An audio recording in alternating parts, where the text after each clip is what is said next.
নমস্কাৰ বন্ধু বান্ধৱীসকল, আপোনালোকৰ বাবে বহুতে ভাল খবৰ আহিল। অসম চৰকাৰৰ ফালৰ পৰা পুনৰ গ্ৰেড 3 এণ্ড গ্ৰেড 4ৰ নতুন চাকৰি মুকলি কৰা হৈছে, যিবোৰ পদৰ আপোনালোকৰ জুন মাহৰ ভিতৰতে নিযুক্তি দিয়া হ'ব।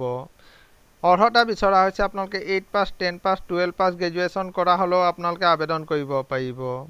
আৰু এই পদসমূহৰ ৰিটেন এক্সাম আপোনালোকে দিব নালাগে, মাথো আপোনালোকৰ ৱৰ্ক ইণ্টাৰভিউৰ জৰিয়তে আপোনালোকৰ চিলেকশ্যন কৰা হ'ব।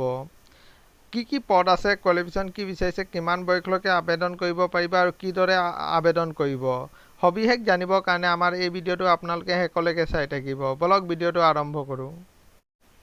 আপোনালোকে চাব পাৰে আপোনালোকৰ শিৱসাগৰ ডিষ্ট্ৰিক্ট কোৰ্টৰ ফালৰ পৰা এইসমূহ পদ আপোনালোকক মুকলি কৰা হৈছে। ইয়াত কি পদ আছে বলক চাই লওঁ। প্ৰথম ভেকেঞ্চিটো আছে আপোনালোকৰ অফিচ পিয়নৰ কাৰণে আপোনালোকৰ এটা ভেকেঞ্চি মুকলি কৰা হৈছে। আৰু কোৱালিফিকেশ্যন বিচাৰিছে আপোনালোকে গ্ৰেজুৱেশ্যন কৰা হ'ব লাগিব, লগতে আপোনালোকৰ কম্পিউটাৰ নলেজ থাকিলে আপোনালোকে আবেদন কৰিব পাৰিব। আৰু 2 নম্বৰ পদটো আছে আপোনালোকৰ পিয়নৰো আপোনালোকৰ এটা পদ মুকলি কৰা হৈছে। মিনিমাম আপোনালোকে 8 পাছ কৰা হ'লে আপোনালোকে পিয়নৰ পদটোৰ বাবে আবেদন কৰিব পাৰিব। আৰু বয়সৰ সময়সীমা বিচৰা হৈছে আপোনালোকে চাব পাৰে 18 বছৰৰ পৰা আপোনালোকে 40 বছৰলৈকে আবেদন কৰিব পাৰিব।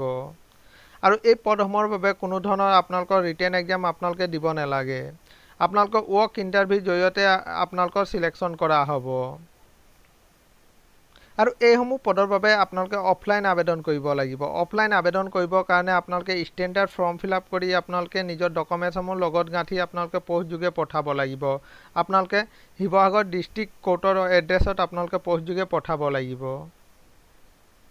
আৰু আবেদনৰ লাষ্ট ডেট ৰখা হৈছে আপোনালোকৰ 6 জুনলৈকে আপোনালোকে অনলাইন আবেদন কৰিব পাৰিব। আৰু আপোনালোকৰ এডমিট কাৰ্ডসমূহ আপোনালোকৰ শিৱসাগৰ ডিষ্ট্ৰিক্টৰ ৱেবছাইটত আপোনালোকে দিয়া হ'ব। এইটোৱে আছিলে বন্ধু বান্ধৱীসকল এটা সৰু সুৰা ইনফৰ্মেশ্যন। যদি ভিডিঅ'টো ভাল লাগিছে তেন্তে চেনেলটো ছাবস্ক্ৰাইব কৰি দিব। ধন্যবাদ।